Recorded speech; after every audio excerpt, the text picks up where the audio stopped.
कुछ नया शुरू करने के लिए सोमवार से अच्छा दिन हो ही क्या सकता है। So hello everyone, this is my day 7 of 21 day study challenge. So सबसे पहले मैंने अपनी टू डू लिस्ट प्रिपेयर की जो कि मुझे करना है। तो मैं डेली बेसिस पर मैंने आपको लास्ट वीडियो में शेयर किया था कि मैंने क्या क्या रिवीजन किया था, संडे रूटीन मेरा क्या होता है। एंड आज है मंडे, तो मंडे से मैं सब कुछ नया स्टार्ट करने जा रही हूँ। लाइक नया टॉपिक ग्रामर का, मैथ्स की नई यूनिट एंड जीएस में नेक्स्ट सब्जेक्ट, मतलब नेक्स्ट उसका पार्ट, जो भी हिस्ट्री का थर्ड पार्ट यानी कि modern history. And English grammar में भी नेक्स्ट टॉपिक, इंग्लिश का तो मैं डेली बेसिस पर ही नया टॉपिक करती हूँ, नेक्स्ट डे उसको रिवाइज़ करती हूँ और उसके क्वेश्चन प्रैक्टिस करती हूँ। तो सबसे पहले हम स्टार्ट करते हैं वोकैबलरी से। तो वोकैबलरी में मैंने 250 साइनो एंटो कर लिए हैं कंप्लीट। एंड उसके बाद मुझे आज 250 मतलब 251 से लेकर 300 तक कंप्लीट करने हैं और मैंने इनको अच्छे से कंप्लीट कर लिया है आज। एंड इसके साथ मैं मेरे जो पुराने ईडियम्स एंड OWS हैं, यानी कि जो मैंने पहले याद कर लिए हैं, उनका मैं रिवीजन कर रही हूँ। और यानी कि मेरे 4 पेजेस ऑलरेडी रिवाइज़ मैंने कर लिए हैं, बाकी आज मुझे 5th पेज रिवाइज़ करना है। जैसा कि आप वीडियो में देख रहे हो, मैंने आज लेटर बी से स्टार्ट हो चुका है मेरा जो OWS वाला पार्ट है। एंड और उसके बाद मैंने ईडियम्स का 1 पेज रिवाइज़ किया, आगे पीछे दोनों साइड से मैं करती हूँ। तो इस तरह से मेरी वोकैबलरी का तो पार्ट यहाँ पर हो जाता है फिनिश।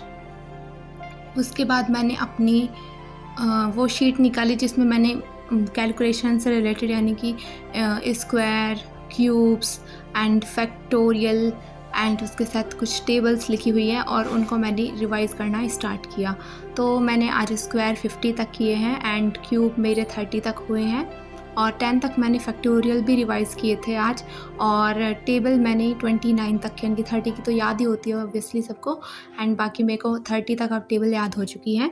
तो इसके बाद मैंने उठाई अपनी मैथ्स की नोटबुक, उसमें से मैंने जो परसेंटेज होते हैं वो भी एक बार देख लिए, क्योंकि बहुत ज़्यादा ईजी हो जाता है अगर ये याद होते हैं। तो उसके बाद मैंने अपनी कैलकुलेशन स्टार्ट की और इस वीडियो में आपको पता लगने वाला है कि मैं जल्दी से कैसे मल्टीप्लाई कर लेती हूँ, वो भी आपको दिखाऊंगी। तो स्टे ट्यून एट लास्ट।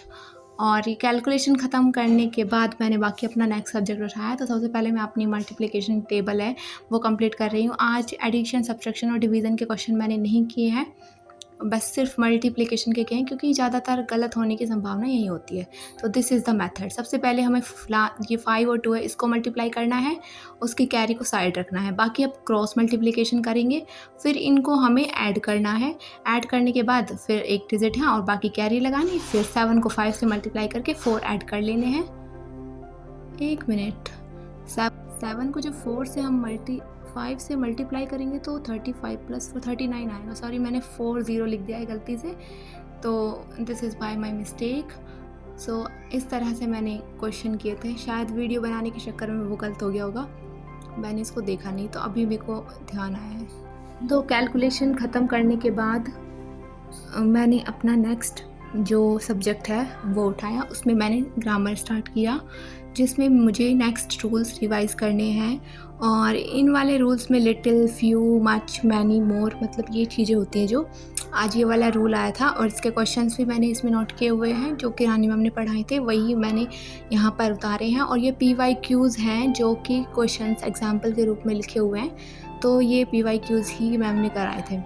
तो ये मैंने अच्छे से रिवाइज़ किया। और इसमें एक्टिव पैसिव का चैप्टर है जो, वो स्टार्ट हो चुका था रूल्स में, तो मैंने सोचा आज एक्टिव पैसिव वाला ही चैप्टर हम ग्रामर में जो टॉपिक मैं करती हूँ वो करेंगे। कल एक्टिव पैसिव के क्वेश्चंस प्रैक्टिस करूँगी मैं। उसके बाद मैंने अपनी ली लूसेंट वाली बुक और इसमें मैंने मॉडर्न हिस्ट्री का कुछ पार्ट सेलेक्ट किया कि मुझे क्या क्या करना है। लाइक जो विद्रोह हैं वो करने हैं, बाकी सिख अंग्रेज़ों के जो युद्ध हैं वो करने हैं, मराठा युद्ध मैंने नहीं किया था वो करने हैं, और जो राष्ट्रीय आंदोलन है उनसे रिलेटेड जो भी है, जलियांवाला बाग हत्याकांड, रॉलेट एक्ट, वो वाली टेबल है वो कंप्लीट करनी है। तो ये सब करने के बाद मैंने अपने मैथ्स में मैंने नेक्स्ट टॉपिक जो लिया वो है सिंपल इंटरेस्ट। तो सिंपल इंटरेस्ट के मैंने नोट्स बनाए हुए हैं, तो पहले मैं इनमें से इनको रिवाइज़ करती हूँ। नोट्स मैंने किस तरह से बनाए हैं वो मैं आप लोगों को दिखा देती हूँ। मैंने क्या किया हुआ है, पहले कॉन्सेप्ट लिखा हुआ है, एक कॉन्सेप्ट उसका फ़ॉर्मूला और उसके बाद उसी टाइप के क्वेश्चन। तो इसी तरह से नेक्स्ट कॉन्सेप्ट उसका फ़ॉर्मूला और क्वेश्चन। तो इस तरह से मैंने मतलब सब टाइप के एक-एक क्वेश्चन यहाँ नोट किए हुए हैं। और जो यहाँ पर जो इंस्टॉलमेंट्स होती हैं, कि किश्त होती हैं जो, उसके भी क्वेश्चन मैंने यहाँ पर नोट किए हुए हैं। तो पहले तो मैं इनको कर लेती हूँ, उसके बाद मेरे पास एसएससी की जो किरण पब्लिकेशन वाली बुक है जो, ये टीसीएस बेस्ड ही है, बट क्वेश्चन तो सबके सेम ही होते हैं। तो वहाँ से मैंने उनको क्वेश्चन लगाने स्टार्ट किए। तो ऐसे करके मुझे आज कल में मतलब ये क्वेश्चन कंप्लीट करने हैं। तो कुछ हो गए हैं और कुछ मैं कल करूँगी, आप लोगों को दिखाऊँगी भी। तो इसके टोटल कितने क्वेश्चंस हैं, लाइक के 3-4 पेजेस हैं, है ना। तो यहाँ तक मुझे इसके करने हैं, मतलब 6 टाइप हैं, इनमें से कुछ टाइप मैं आज करूँगी और कुछ टाइप मैं कल करूँगी। तो ऐसे करके 2 दिन में मैं ये कंप्लीट करने वाली हूँ। आज मैंने मॉर्निंग में एडिटोरियल देखा था निमिषा मैम का, और वो 8 बजे लाइव आती है, तो मैंने उससे पहले देखा था। तो मैंने लास्ट डे का देखा था, मतलब कल का देखा था, आज का नहीं देखा था। और इसके बाद मैंने एक रीजनिंग का मॉक लगाया था चैप्टर वाइज, और एक मैथ का मॉक लगाया था जो कि विद्याग्राम जो एप्लीकेशन है वहाँ से लगाया था, और उसमें 13 क्वेश्चंस करेक्ट गए थे, या PYQ बेस्ड था। और this is what I did. So सब कुछ मतलब हो गया है। और स्टैटिक जीके में मैंने फेस्टिवल वाला टॉपिक कंप्लीट किया था। And thanks for watching. Her her Mahadev.